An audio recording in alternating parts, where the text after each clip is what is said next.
सिद्धिभ्यो नमो अरिहन्ताणं नमो सिद्धाणं नमो आयर्याणं नमो उवज्झायाणं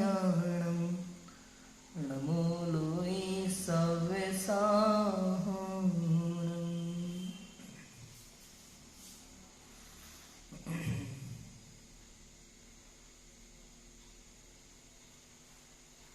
मोक्षमार्गस्य नेतारं भेतारं कर्मभोभृतां ज्ञातारं विश्वतत्त्वानां वन्दे तद्गुणलब्धे।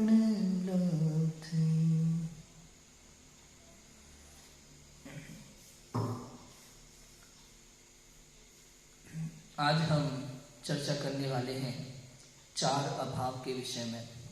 ये भी जैन धर्म का एक विशेष सिद्धांत है।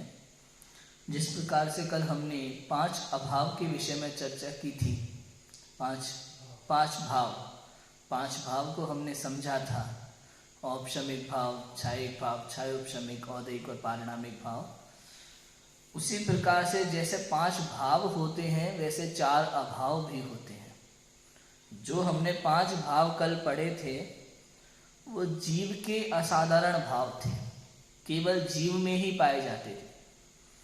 यहाँ जो 4 अभाव की चर्चा है वो अकेले जीव की बात नहीं है, ये सभी द्रव्यों पे घटाया जाएगा। कुछ ऐसे हैं जो सभी द्रव्यों पे घटाया जाएगा, एक ऐसा भी अभाव है जो केवल पुद्गल द्रव्य में ही घटाया जाता है, बराबर है। और कुछ ऐसे 2 अभाव हैं जो केवल प्रत्येक द्रव्य की पर्याय में ही घटता है, भूत वर्तमान या भविष्य वर्तमान, बराबर है। इस प्रकार से ये 4 अभाव का प्रकरण है। ये 4 अभाव यदि हमने समझ लिए, जान लिए, तो समझना हमारी दुनिया की, संसार की सारी टेंशन खत्म हो गई। इन 4 अभाव को समझने मात्र से, इन 4 अभाव को एक बार आपने समझ लिया तो ये समझ लो, जो हम बार बार सोचते हैं ये नहीं होगा तो क्या होगा, हमने तो ऐसा कर दिया अब क्या होगा, ये जो दिक्कतें होती है ना, छोटी छोटी बातें, इसकी टेंशन पूरी खत्म हो जाएगी। बहुत बड़ा भार हल्का हो जाएगा अपने दिमाग से, एक तरह का डिप्रेशन खत्म हो जाएगा। ये 4 अभाव समझिए जैन दर्शन के, तो बराबर है। तो अब ये समझ लो, अभाव माने क्या। कल हमने देखा था भाव माने होना, अलज्ञा तो अ माने नहीं, तो अभाव माने नहीं होना, इसका नाम अभाव है, बराबर है।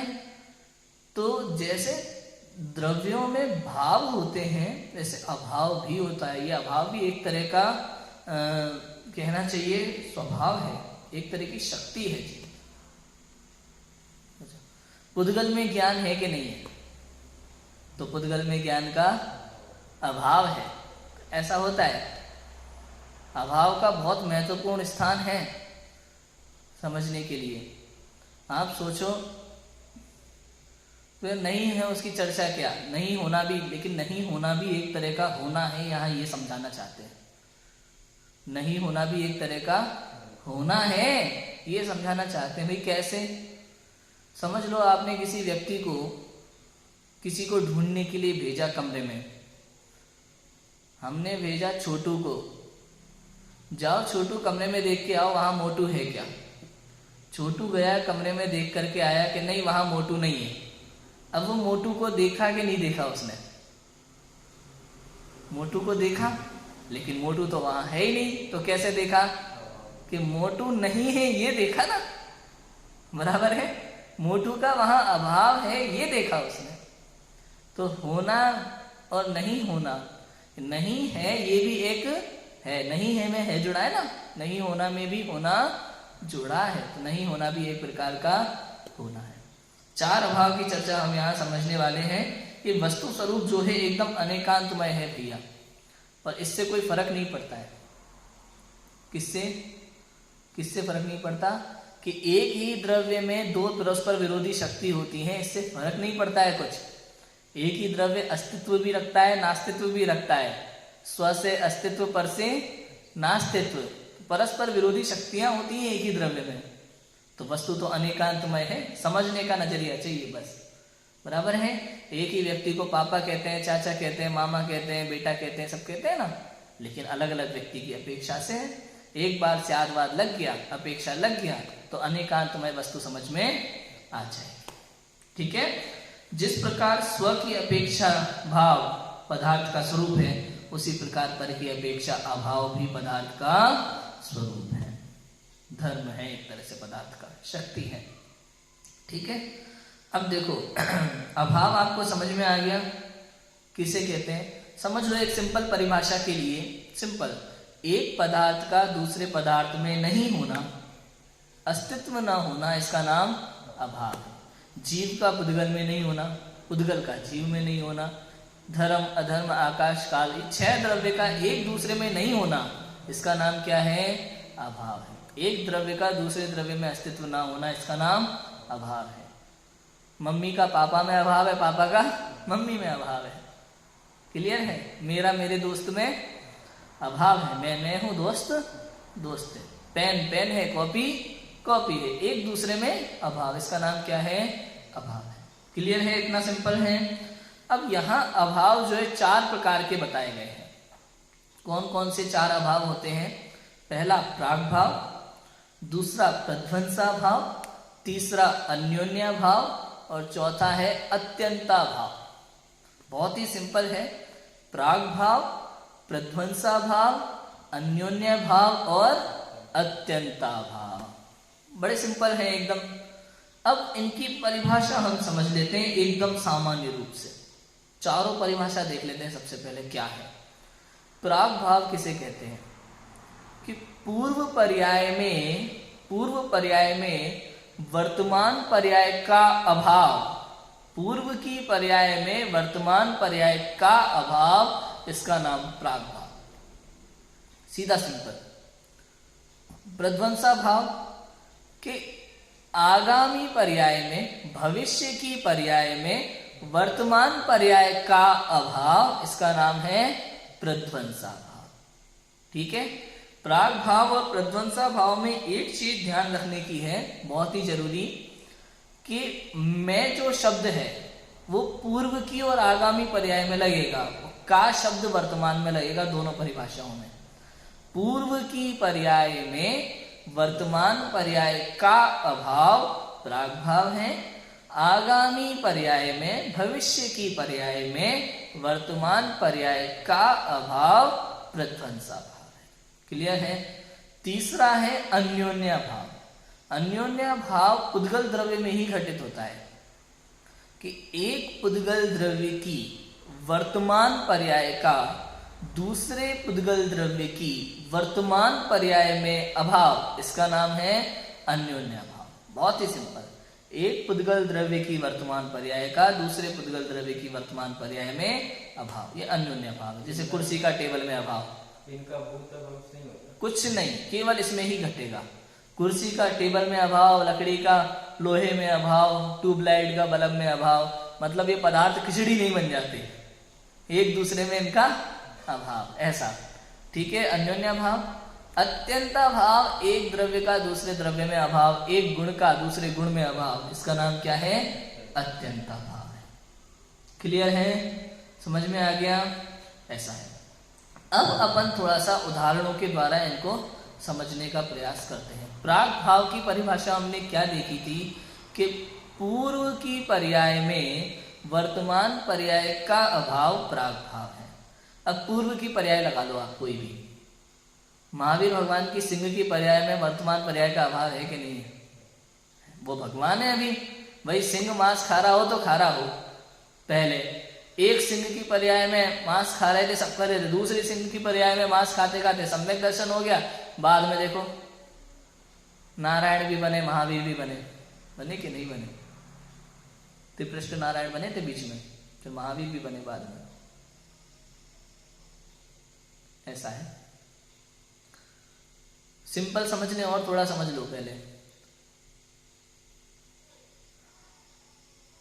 दूध का दही में अभाव, बराबर है? नहीं, दही का दूध में अभाव, पूर्व की पर्याय में वर्तमान पर्याय का अभाव। यहां बिल्कुल भी हमें मिस्टेक नहीं करनी है, इसलिए एक एक चीज को ध्यान रखना है। पूर्व की पर्याय कौन सी है? दूध। तो वर्तमान पर्याय कौन सी है? दही। तो दही का दूध में अभाव, ये प्राग भाव है। और दही का छाछ में अभाव, ये प्रध्वंस भाव है। सिंपल। पूर्व की पर्याय में अभाव प्राग भाव, भविष्य की पर्याय में अभाव प्रध्वंस भाव। ये दही बीच में पड़ गया, ठीक है। कहने का अर्थ ये है दही का दूध में अभाव है, दही दूध रूप नहीं होता है, और दही का छाछ में अभाव है। दही अलग है, छाछ अलग। क्लियर है? आगामी पर्याय, एक पर्याय का दूसरी पर्याय में उधर अभाव है। अब इसको समझने से लाभ क्या है? इसको आत्मा पे अगर घटाएं तो कैसे घटाएंगे पता है? आत्मा में भाई एक व्यक्ति मिथ्या दृष्टि था, मिथ्या दृष्टि था, वर्तमान में वो सम्यक दृष्टि हो गया। अब कोई वर्तमान में कहे कि भैया मालूम है पहले ऐसा करता था ये अभी भले ही धर्मी दिख रहा है लेकिन पहले तो कहते हैं भैया वर्तमान पर्याय का पूर्व पर्याय में अभाव है। तुम पुरानी बातों को भूल जाओ अब, क्योंकि वर्तमान पर्याय का पूर्व पर्याय में क्या है? अभाव है। बराबर है? ऐसे ही अब वर्तमान में कुछ गलत काम करता है, भविष्य में अभी जैसे वर्तमान में मिथ्या दृष्टि है, आगे सम्यक दर्शन होगा, तो वर्तमान का मिथ्या दर्शन का होने वाले सम्यक दर्शन में क्या है? अभाव है। समझ में आया कि नहीं आया? होने वाले सम्यक दर्शन में अभाव है। इतना समझ में आ गया? भैया वर्तमान में अगर सम्यक दर्शन है तो पूर्व के मिथ्या दर्शन में उसका अभाव है, और वर्तमान में मिथ्या दर्शन है, भविष्य में सम्यक दर्शन होना है, तो वर्तमान के मिथ्या दर्शन का भविष्य के सम्यक दर्शन में क्या होगा? अभाव होगा। मतलब आप भूत भविष्य पर वर्तमान की पर्याय को मिला जुला नहीं सकते। पहले तो ऐसा था अब ऐसा हो गया, ऐसा जैन दर्शन में कुछ नहीं। समझ आएगा? उसको पकड़ के नहीं बैठो, पकड़ के बैठोगे तो दुखी रहोगे निश्चित रूप से।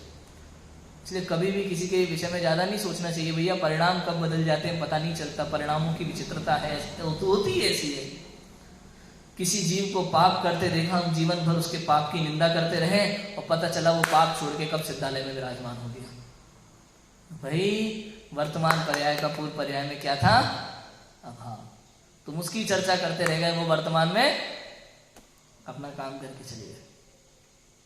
समझ आया कि नहीं आया? इतना सिंपल है। दोनों को ही समझना बहुत जरूरी है। तीसरा पकड़ो, अभी अपन इनको और चर्चा करेंगे, इसकी बहुत विशेष चर्चा करेंगे। तीसरा अभाव बड़ा सिंपल है, अन्योन्य भाव। एक पुद्गल द्रव्य की वर्तमान पर्याय का दूसरे पुद्गल द्रव्य की वर्तमान पर्याय में अभाव, ये क्या है? अन्योन्य भाव।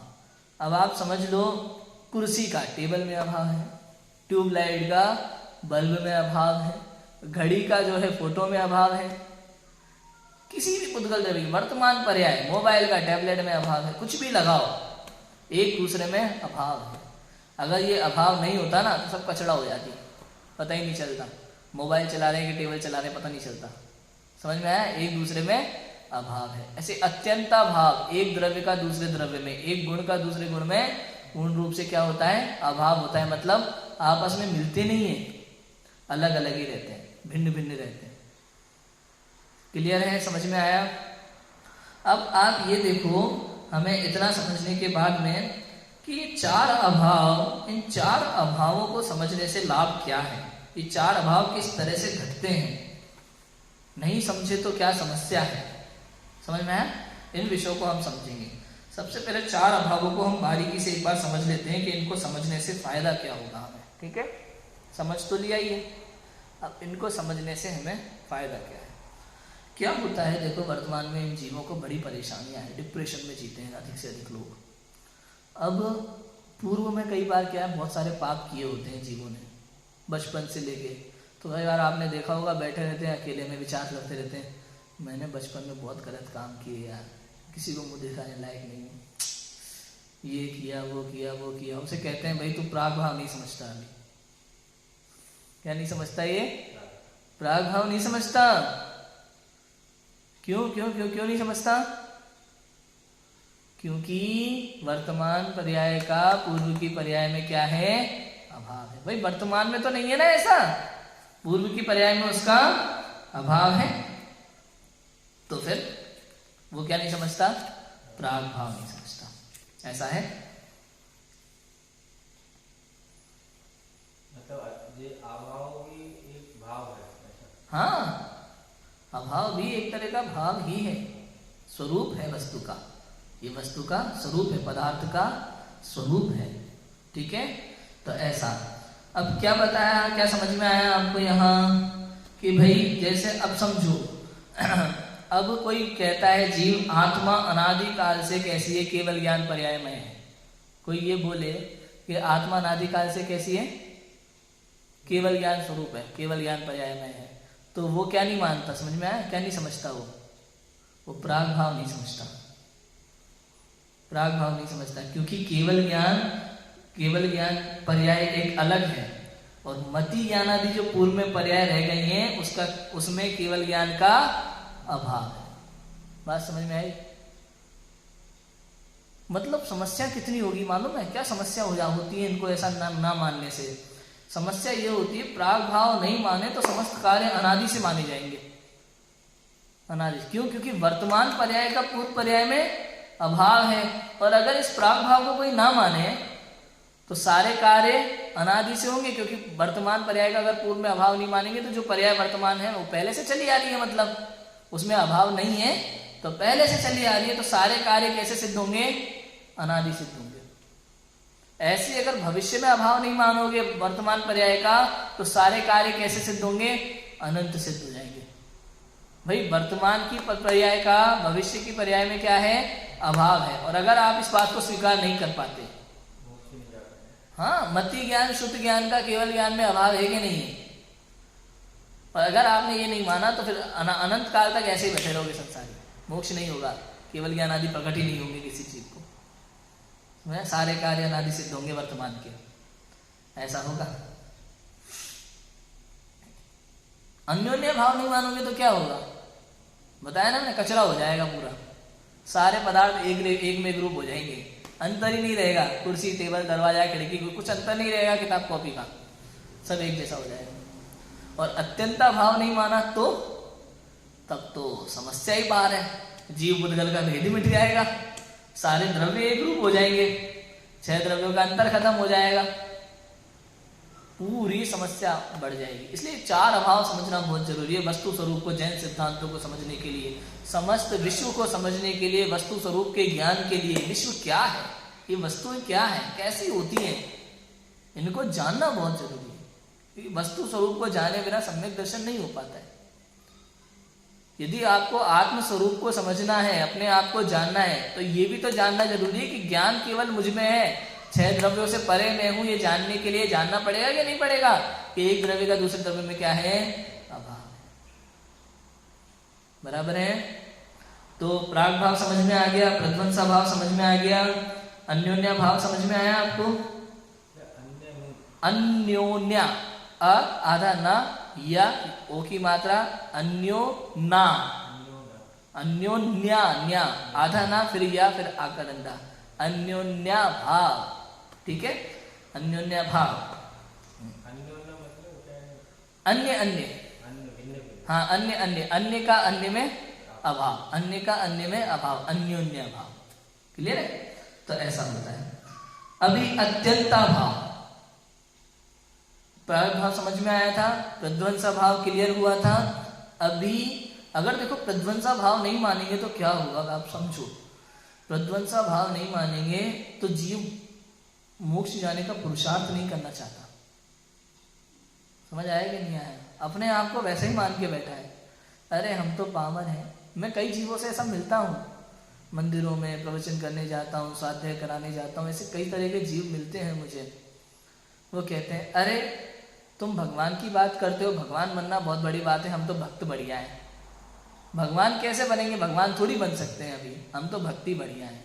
कहते हैं भैया वर्तमान का भविष्य में अभाव है, शक्ति पूरी है आपके अंदर, अपने आप को वर्तमान में, अरे हम रागी द्वेषी क्यों भाई? झूठ बोलते हैं, चोरी करते हैं, सब करते हो, लेकिन छोड़ने का पुरुषार्थ करो ना, क्योंकि वर्तमान पर्याय का आगामी पर्याय में अभाव है।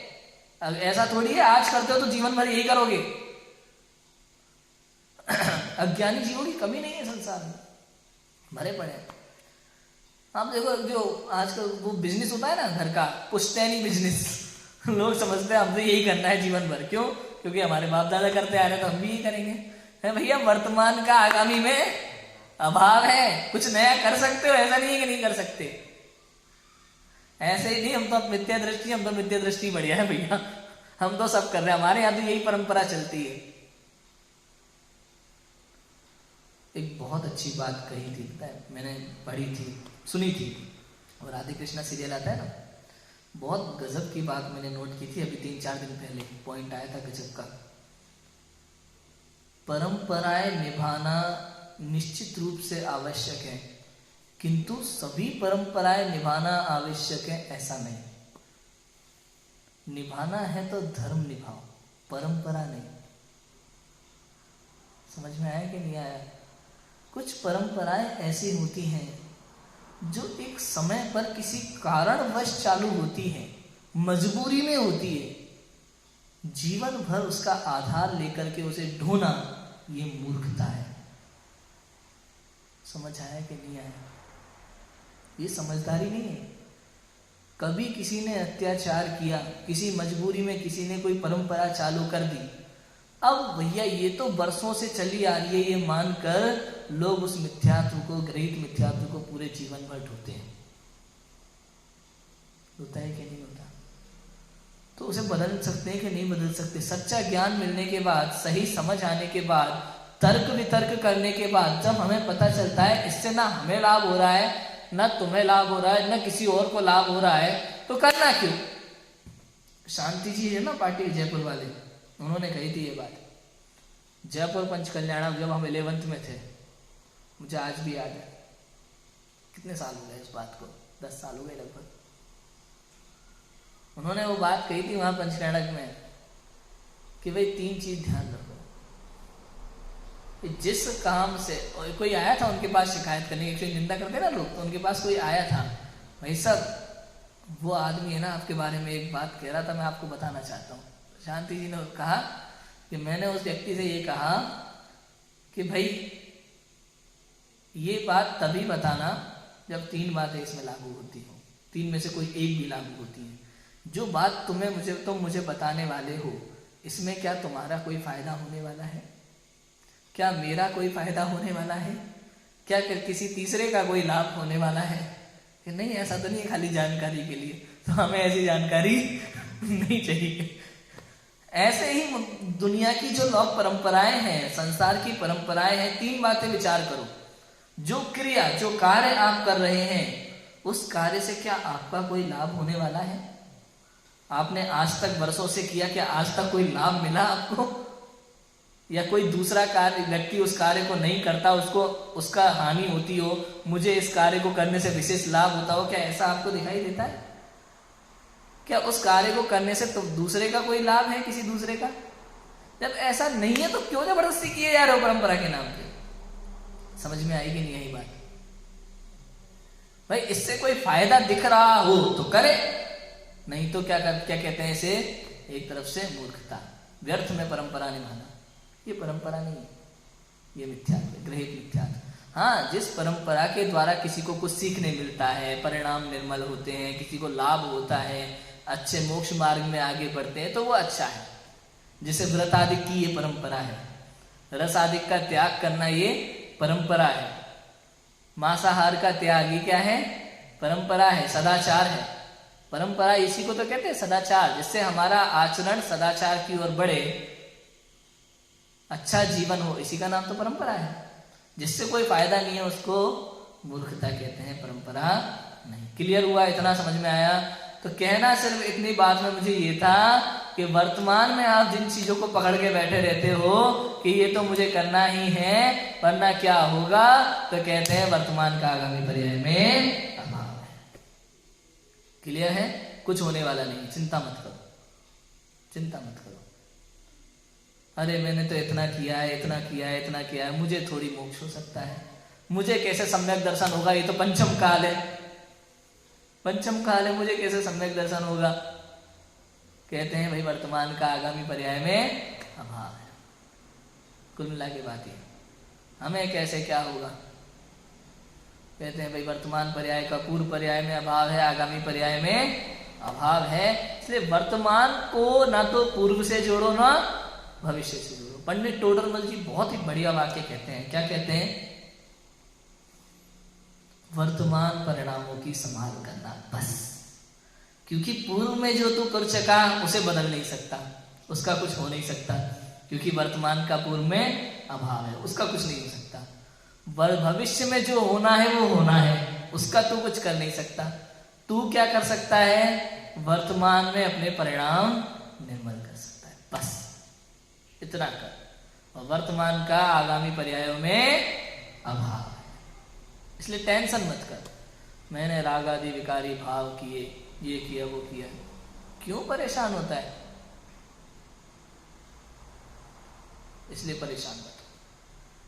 पुरुषार्थ कर, आत्मलीनता का पुरुषार्थ कर, उससे तुझे बहुत लाभ होगा। इसमें भी लिखा है, पता है लाभ लिखा है, चारों अभावों को समझने से स्वाधीनता का भाव जागृत होता है। पता है स्वाधीनता का भाव, एक दूसरे का करता हरता नहीं है जीव, इसलिए आपस में अत्यंता भाव है। अत्यंता भाव को अभी अपन बहुत समझेंगे, इसमें बहुत माल है। और ये जो प्राग भाव प्रध्वंसा भाव है, इसका मूल समझना बताए क्या है कि एक पर्याय दूसरे पर्याय से कितनी स्वतंत्र है, पर्याय पर्याय में कितनी स्वतंत्रता है। आप देखो, जुड़ी हुई है क्रम से मोती की माला की तरह, लेकिन एक मोती का दूसरे मोती में क्या है? अभाव है। 108 मोती की माला है ना, पूर्व का, वर्तमान का और भविष्य का, 3 मोती ले लो, एक का दूसरे में क्या है? अभाव है। तो बदल नहीं सकती, पर्याय नहीं बदलेगी, पर्याय का कुछ नहीं हो सकता। आप सोचो, एक एक पर्याय स्वतंत्र है। रागा अभी एक समय पहले जीव मिथ्यात्व की अवस्था में था, एक समय का आत्मानुभव हुआ, सम्यक दर्शन की अवस्था में आया, और कितना बदलाव हो गया। देखो कितना अंतर आ गया। सम्यक दर्शन का मिथ्यात्व में अभाव है, मिथ्यात्व का सम्यक दर्शन में अभाव है, मतलब मिलीजुली अवस्था नहीं हो गई। तुम सोचो कि भाई ये तो अज्ञानी था, मिथ्या दृष्टि था, अभी तो होता है ना। क्या होता है, आप गांव गांव में देखोगे कई बार, आजकल ये कहा जाता है ना, बच्चे पढ़ लिख करके माता पिता से समझदार समझने लगे अपने आप को। होता है कि नहीं होता? चलो माना, बहुत सारी चीजें ऐसी होंगी अनुभव की जिसमें बच्चे समझदार नहीं है, लेकिन अगर कोई बच्चा डॉक्टरी पढ़ के आया है तो वो बाप से ज्यादा डॉक्टर की पढ़ाई को जानता है कि नहीं जानता? अब वो कहे अरे ये तो हमारे सामने पड़ा हुआ है, हमारे सामने खेला कूदा है, इसकी बात हम क्यों सुने, ये हमसे ज्यादा जानता है क्या? कहते हैं कि नहीं कहते कि भैया वो जो तुम्हारे सामने खेला कूदा था ना, वो ये अब नहीं है, क्योंकि पूर्व पर्याय में वर्तमान पर्याय का अभाव है। होता है कि नहीं होता? शास्त्रीय विद्वानों को तो ये सब बहुत झेलना पड़ता है अपने अपने मोहल्लों में, गलियों में, सब जगह। एक विद्वान पता है दूसरे शहरों में अपना खूब नाम कमाता है, लेकिन अपने ही शहर में उसको उतनी रिस्पेक्ट नहीं मिलती। उसका सबसे बड़ा कारण क्या है? क्योंकि लोग प्रागभाव नहीं समझते। क्या है, उनको अपने शहर वालों को लगता है अरे ये तो हमारे सामने खेला कूदा है, हमारे सामने पड़ा हुआ है, ये हमसे ज्यादा जानता है क्या? थोड़ा सा पढ़ लिख आया हॉस्टल में जाके, थोड़े से 50-100 ग्रंथ पढ़ के लिए जैन धर्म के, हमें ज्ञान देगा उल्टा, हम तो इससे ज्यादा जानते हैं। तो कहते हैं भैया जब वो आपके सामने खेलता कूदता था, उधम करता था, मस्ती करता था, तब भले वो नहीं जानता था, लेकिन आज उसने गहराई से 50-60 ग्रंथों का अध्ययन किया है बारीकी से, जो आपने नहीं किया। वो कहते हैं वर्तमान पर्याय का पूर्व पर्याय में अभाव है। पहले जो था वो भी ये नहीं है इस अपेक्षा से। आप समझ में आया कि नहीं आया? दोनों एक अपेक्षा देखा जाए तो भूत और भविष्य एक ही साथ लग जाता है। हाँ? वर्तमान पर्याय में वर्तमान में मतलब पूर्व में अभाव था, हाँ, और पूर्व में वर्तमान का अभाव था, हाँ। तो मतलब एक अपेक्षा देखा जाए तो अपेक्षाकृत वो भूत और भविष्य दोनों एक साथ हो गए। नहीं, वर्तमान का पूर्व में, अभी वर्तमान में शास्त्रीय है तो पूर्व पर्याय में बालक बालक था, उसमें अभाव है इसका। अब भविष्य में इसको सम्यक दर्शन हो जाता है, तो वर्तमान में जो मिथ्या दृष्टि है अभी तक, ऐसा भी बात कर रहे हैं हाँ, कि हमने इसको खेलते कूदते देखा है, हाँ, तो अपन समझ के सकते हैं ना कि उस समय जो भूतकाल की पर्याय थी उसमें जो वर्तमान पर्याय का अभाव था तो एक अपेक्षा से भविष्य पर्याय हो गई ना। हाँ बिल्कुल बिल्कुल, अगर उसको देखेंगे वो तो देखेंगे ना। अब वो बच्चे वाली पर्याय को अगर बालक वाला मानो आप वर्तमान पर्याय मान लो, तो उस पर्याय का इस पर्याय में अभाव है, विप्रध्वंस भाव हो गया। विप्रध्वंस अभाव हो गया। अगर उस पर्याय को वर्तमान पर्याय मान के अगर अभाव देखोगे तो ये प्रध्वंस अभाव हो गया। ठीक है, तो इस तरह से बात समझ में आई, क्लियर हुआ? कितना क्लियर है आप बताओ। तो जो व्यक्ति ऐसा सोचता है कि ये हमें क्या करेगा, मतलब प्राग भाव को नहीं समझता, सीधी सिंपल बात ऐसी है। इसलिए समझ जरूरी है। जैन दर्शन के सिद्धांत वास्तव में पूरी दुनिया के झगड़े खत्म कर सकते हैं, देखा जाए तो। समझने की जरूरत है, बस इतना है। ठीक है, प्राग भाव प्रध्वंसा भाव समझ में आया? कितनी गजब की चीज है। अन्योन्य भाव तो बहुत सिंपल है पुद्गल का। अन्योन्य भाव आत्मा पे कैसे लगेगा बताओ?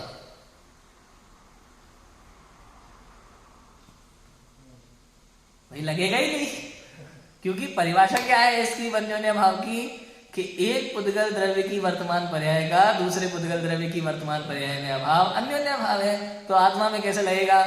लगेगा ही नहीं, क्योंकि ये तो पुद्गल में ही लगेगा, और पुद्गल में भी केवल वर्तमान पर्याय में लगेगा, अन्य में। क्योंकि आवश्यकता नहीं है। ये जो सिद्धांत होते हैं ना, ये सिद्धांत हमारे समझने के लिए जितना आवश्यक है उतना। अब पहले कुर्सी थी, टेबल था, और अब वर्तमान पर्याय में सब काम हो जाता है। अब कुर्सी का टेबल में अभाव है तो वर्तमान से समझ में आ रहा है ना। अब वर्तमान में किसी लकड़ी की टेबल है, टूटने के बाद कुर्सी बन गई, तो अब पुद्गल को आप पूर्व वर्तमान में मत देखो, सीधा एक वर्तमान पर्याय में ही देखो तो काम हो जाता है। क्योंकि वो पुद्गल ही है, उसमें कोई बदलाव ऐसा तो होता नहीं है कि भाई पहले मिथ्या दृष्टि था बाद में सम्यक दर्शन हो गया, ऐसा कुछ तो पुद्गल में होता नहीं है। तो जितना जरूरी है समझने के लिए उसमें काम हो जाता है वर्तमान पर्याय को समझने में। समझ में आया? तो उससे वो क्लियरिटी है। अब अत्यंता भाव सबसे महत्वपूर्ण समझ लो। अत्यंता भाव हमारी कितनी समस्याओं को सुलझाता है। एक द्रव्य का दूसरे द्रव्य में पूर्णतः अभाव, इसका नाम क्या है? अत्यंता भाव। अब ये जानने से हमें क्या फायदे हैं, सोचो आप। कितनी समस्याएं सुलझती है, पता है अत्यंता भाव को समझने से? कोई मेरा कुछ कर देगा, ये मानना मिथ्या है भैया, ये भूल है। कोई अगर ऐसा मानता है कि कोई मेरा भला बुरा कर देगा, तो इसका मतलब वो अत्यंत भाव को नहीं जानता, अत्यंत भाव को नहीं समझता। कितने परेशान है लोग, व्यंतर आदि के चक्कर में परेशान है, भूत प्रेत। भैया एक द्रव्य का दूसरे द्रव्य में अभाव है, कुछ कर नहीं सकता। ये जो अनादिकालीन मिथ्यात्व, अग्रहित मिथ्यात्व जो लोग लेकर के बैठे हैं माथे पे, कि मेरे बच्चों को मैं पालता हूं, किसी का भी भला बुरा मैं करता हूं, कहते हैं तुम अत्यंत भाव को नहीं समझते। अगर आप अपने बच्चों के भला बुरा करने वाले हैं, तो वो आपने क्या आपकी सारी बातें मानते हैं? क्या वास्तव में वो आपके अनुसार चलते हैं? सोचो, कितने ही माता पिता ऐसे होंगे जिनके बच्चे बहुत कम मार्क्स लाते होंगे पढ़ाई में, तो आप क्या सोचो, उनके माता पिता ने उनको उसी हिसाब से सिखाया था कि वो उतना ही कम मार्क्स लाए? नहीं, कोशिश तो पूरी थी कि हमारे सबके बच्चे टॉप करें, लेकिन सब तो टॉप आते नहीं है, क्योंकि एक द्रव्य का दूसरे द्रव्य में अभाव है, कोई कुछ कर ही नहीं सकता। टीचर ने बच्चों को पढ़ाया कि नहीं पढ़ाया? तो यदि टीचर ने बच्चों को पढ़ाया है, तो फिर सारे बच्चों के अलग अलग मार्क्स क्यों? क्योंकि सबको अलग अलग पढ़ाया था? नहीं, पढ़ाया तो एक जैसा था, लेकिन सबने अपनी अपनी योग्यता से समझा, अपनी अपनी योग्यता से एग्जाम में लिखा, अपनी अपनी योग्यता से उनको मार्क्स मिले। बराबर है?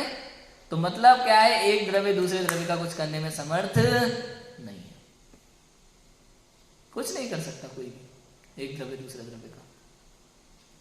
एक घटना है, एक कहानी है छोटी सी।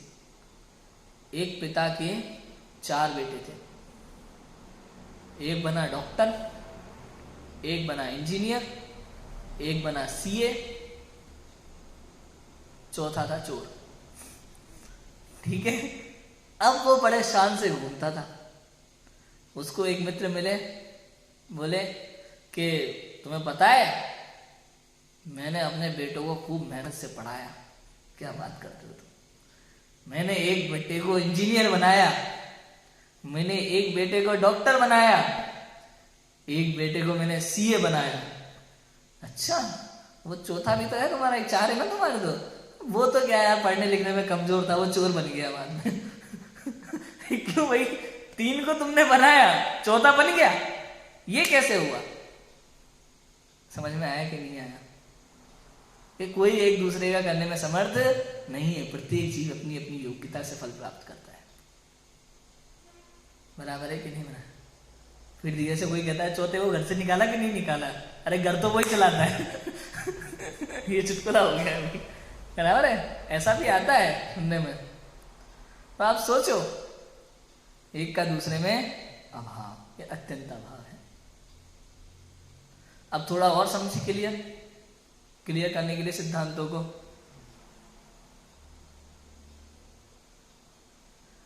कहते हैं पूरी सृष्टि कौन चलाता है? भाई भगवान चलाते हैं, वही देवी देवता है, वही भगवान है, वही चलाते हैं, वही नष्ट करते हैं, वही रक्षा करते हैं। बड़ी समस्या है, उन्होंने ही बनाई है, वही निर्माणाधीन है, वही सब कुछ करने वाले हैं। अब इसमें कितनी बड़ी समस्या आ गई, आप सोचो, समस्याएं कितनी होंगी। भाई पाप भी वही करा रहे हो और फल भी वही दे रहे हैं। भाई अगर फल ही देना था तो करा ही क्यों रहे हो पाप? बुरा फल देना था तो ये तो जबरदस्ती हो गई, जाती हो गई एक तरीके से। होता नहीं है, फिल्मों में दिखाते हैं ना कई बार, पहले तो धमकी दे करके उसको मरवा देते हैं, किसी को गोली मार के, फिर तूने मार दी गोली, ये क्या हुआ भाई? पहले तो तुमने ही मरवाया और फिर तुमने मार दिया। तो ये तो ऐसी बात हो गई, अगर तुम्हारी इच्छा से सब होता है तो गलत काम तुम्हारी इच्छा से होते हैं कि नहीं होते? बताओ। एक व्यक्ति पंडित जी थे, बहुत बढ़िया पंडित जी, कहते हैं भैया भगवान की कृपा से, भगवान की कृपा से मेरी अच्छी पत्नी है, संस्कारी बच्चे हैं, धन है, वैभव है, सब कुछ है। भगवान की कृपा से सब होता है। ये जो धन मिलता है, यश मिलता है, संस्कार मिलते हैं, सब भगवान की कृपा से अच्छा चलता है सब कुछ। अच्छा, एक कहता है भगवान की कृपा से मेरी नौकरी लग गई। अच्छा, तो उनसे पूछा भैया कल अखबार में खबर पड़ी थी हमने, वो चोरी हो गई बहुत बड़ी, वहां पे ये भगवान की इच्छा से होती है कि नहीं होती? नहीं, उसमें तो वो उनके कर्म थे इन लोगों के, ये तो चोरों के कर्म है, उनका फल मिलेगा उनको, भगवान देंगे। अच्छा, लेकिन आपने तो कहा था भाई भगवान की इच्छा से सब होता है।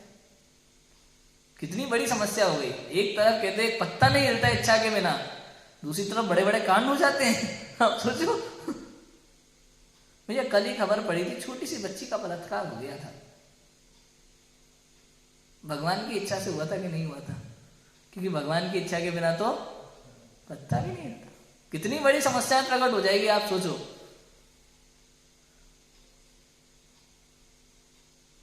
भाई अगर आपने बनाया है, सबको एक जैसा बनाया, तो ये विकार आदि मनुष्य अपने आप बना लेगा क्या? आपने उतनी शक्ति उनको दी है कि वो भी कुछ भी बना सकते हैं? ये पॉसिबिलिटी नहीं है। और फिर कहते हैं कि आपकी इच्छा से ही सब होता है, तो मतलब आपने चाहा कि आप ऐसी चीजें पैदा करो, क्रोध, लालच, अहंकार। एक तरफ से आपको यह वर्णन भी मिलेगा कि भगवान ने तो दुनिया बनाई थी, गलत काम मनुष्य ने बनाए, और फिर कह रहा हो कि उनकी इच्छा के बिना नहीं होता, तो उन्होंने ऐसी इच्छा क्यों की कि गलत काम मनुष्य बना सके? मतलब टोटल खिचड़ी, विरोधाभास, टोटल खिचड़ी है। क्यों ये लोग इतनी कहानियां क्यों बनाते हैं पता है? क्योंकि ये अत्यंत भाव को नहीं समझते। एक द्रव्य दूसरे द्रव्य का कुछ करने वाला नहीं है। 3 काल 3 लोक में ये पॉसिबिलिटी नहीं है, हो ही नहीं सकता। अच्छा, भगवान सम्यक दर्शन कराने में समर्थ है कि नहीं मुझे? तो आज तक क्यों नहीं हुआ? भाई तीर्थंकर तो तीनों जीवों के कल्याण के लिए बनते कि नहीं बनते? लेकिन तीन लोग के जीवों का कल्याण पे होता क्यों नहीं है? क्योंकि तीर्थंकर कहते हैं केवल जो तीर्थ का उपदेश देते हैं। तीर्थंकर बताने वाले होते हैं, बनाने वाले नहीं। तीर्थंकर मोक्ष मार्ग को बनाते नहीं है, बताते हैं कि वो क्या है। होना किसके योग्यता से है? आपकी योग्यता से। भगवान कुछ करने वाले नहीं है। इसलिए आप कितना ही पूजा पाठ करो, शांति धारा करो, आरती करो, फलाना करो, ढिकाना करो, खूब लाखों दीपक जला करके और ये भगवान करते रहो, भगवान एक ही बात कहते हैं, तो अपने को देख। अरे जिन प्रतिमा तो वैसे ही सारा उपदेश देती है, पूरा मोक्ष मार्ग का उपदेश जिन प्रतिमा देती है। निरखो अंग अंग जिनवर के, जिनसे झलके शांति अपार। लोचन द्वय जिनवल कहीं देखा सब संसार। और पर दुखमय गति चार में निज आत्म तत्व ही सारे आते। अंतर्दृष्टि विराजे जिनवर झलके शांति अपार। हस्त युगल जिनवर कहे, हाँ, चरण युगल जिनवर कहे। आप देखो, दोनों हाथ ऐसे रखे, दोनों पैर, सारा संसार घूम लिया, लेकिन क्या हस्त युगल जिनवर कहे पर का करता होए। ऐसी मिथ्या बुद्धि से ही भ्रमण चतुर्गति हुई।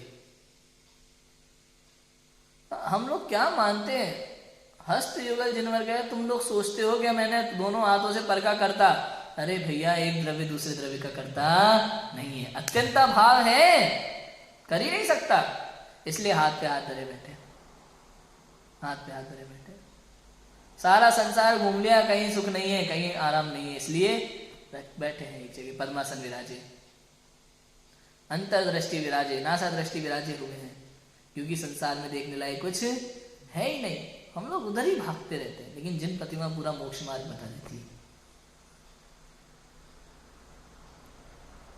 अभी तक पूरी दुनिया गा रही थी, मेरे सर पे रख दो बाबा अपने ये दोनों हाथ, देना हो तो दीजिए जन्म जन्म का साथ। इसमें भी धमकी जैसी लगती है, भाई देना हो तो दे देना, नहीं तो मत देना, जाओ, है ना। इसमें भी ऐसा लगता है, लेकिन वास्तव में संजीव जी उस्मानपुर ने कमाल की लाइनें लिखी है, भजन की कमाल की लाइनें लिखी है। कोई नहीं दे सकता इस जग में किसी का साथ, इसीलिए प्रभु रख लिए तुमने हाथों पे हाथ। ये अंतर पड़ जाता है। जो अत्यंत भाव नहीं समझते वो कहीं का कहीं लिखते हैं, जो जैन दर्शन को समझते हैं, सिद्धांतों को समझते हैं, वो वस्तु स्वरूप को समझते हैं, उनके शब्द ऐसे निकलते हैं। भैया, चार भाव समझ में आए कि नहीं आए आज? प्राग भाव, प्रध्वंसा भाव, अन्योन्या भाव और अत्यंत भाव। इस प्रकार से ये चार भाव हैं। चारों अभावों को समझने से स्वाधीनता का भाव जागृत होता है। समझ में आता है भैया, पूर्व में कुछ नहीं रखा है, वर्तमान में कुछ नहीं रखा है, वर्तमान में आत्मलीनता का पुरुषार्थ करेंगे तो द्रव्य कर्म, नो कर्म, भाव कर्म से भिन्न अपने शुद्धात्म के पद को प्राप्त होंगे, सिद्धत्व को प्राप्त होंगे। समस्त संसार का भय निकल जाता है, पर की चाह निकल जाती है, क्योंकि एक का दूसरे में अभाव है। आपके चाहने से कुछ होने वाला नहीं है। समस्त संसार का भय निकल जाता है। कोई मेरा कुछ कर सकता है, भय निकल जाता है। मेरा दुश्मन मुझे मार देगा, ये आजकल तक लोग बाग कितना डरते हैं। कई महिलाओं के मुझे मैसेज आते हैं, कई लोगों के, कहते हैं कि पंडित जी पता है हमारे पड़ोस में एक आंटी रहती है, मुझे घूरती रहती है और कुछ टोटके वगैरह करती रहती है, नींबू वीबू फेंकना और ये सब करती रहती है, वो बाल बाल लेकर के ये सब कुछ कर तो नहीं देते वो हमको। अरे भैया, एक द्रव्य का दूसरे द्रव्य में अभाव है, कोई किसी का कुछ नहीं कर सकता। आपके पाप के उदय के कारण से, आपके किए हुए परिणाम से जो कर्म का बंध होता है, उदय में आता है, आपकी सुख दुख रूप अवस्था होती है, लेकिन कोई दूसरा किसी को कुछ करने में समर्थ नहीं। समझ में आ गया? अब एक बहुत बड़ा प्रश्न खड़ा हो जाता है भैया, जो सबसे महत्वपूर्ण है, उसका उत्तर मिलना हमें। अब शास्त्र में जब लिखा है कि ज्ञानावरण कर्म के क्षय से केवल ज्ञान की प्राप्ति होती है कि नहीं होती? ज्ञानावरण कर्म का क्षय हो तो केवल ज्ञान की प्राप्ति होती है कि नहीं होती? बताओ। लिखा तो यही है, लेकिन आप कह रहे हो कि एक पुद्गल द्रव्य की वर्तमान पर्याय का दूसरे पुद्गल द्रव्य की वर्तमान पर्याय में अभाव है। तो केवल ज्ञान की पर्याय में वो भूत वाली पर्याय का अभाव है। लेकिन यहां तो कह रहे हैं कि उससे होता है, ज्ञानावरण से होता है केवल ज्ञान। क्या तो यही है कि निमित्त कथन है। कैसा कथन है? निमित्त कथन है। आप समझो, अंधेरा, आपने लाइट जलाई, अंधेरा गया और उजाला आया, तो इसका मतलब ये नहीं है कि अंधेरे की वजह से उजाला आया। एक समय पे दो कार्य हो जाते हैं तो हमें दो विरोधी कार्य जब होते हैं तो हमें लगता है कि एक की वजह से दूसरा हो गया, लेकिन ऐसा वास्तव में नहीं है। ये निमित्त कथन होता है कई बार। समझ में आया कि नहीं आया? ज्ञानावरण कर्म का क्षय हुआ, उसी समय केवल ज्ञान प्रकट हुआ। एक ही समय में दोनों कार्य हुए, लेकिन हुए तो किससे? आत्म पुरुषार्थ के द्वारा। ठीक है, अब लेकिन वर्तमान पर्याय का पूर्व पर्याय में अभाव तो है ही, केवल ज्ञान का ज्ञानावरण में अभाव है। केवल ज्ञान का मति ज्ञान, शुद्ध ज्ञान, अवधि ज्ञान, मन पर्याय ज्ञान जो अब तक ज्ञान थे उनमें अभाव है, ये तो है ही। लेकिन आप सोचो कि कर्म के कारण से आपका ये आत्मा की शक्ति बढ़ी है या कुछ हुआ है, ज्ञान केवल ज्ञान प्रकट हुआ है, तो ऐसा नहीं। ऐसे ही किसी कर्म के उदय से भैया सुख दुख रूप अवस्था होती है, अभी हमने देखा, तो क्या कर्म के उदय के कारण ही ऐसा होता है? कि नहीं, ऐसा भी नहीं है, जीव की स्वयं की भूल थी। अब ये निमित्त कथन कहने में आता है, अपना अपना कार्य करते हैं। एक्चुअली प्रत्येक द्रव्य अपना कार्य कर रहा है। यहाँ अज्ञान के कारण जीव ने भूल की, कार मार्ग घटनाएं चारों तरफ फैली हुई हैं, वो एक चित्रावगा बंद गई, उनने अपना कार्य किया, उतना ही काम था उनका।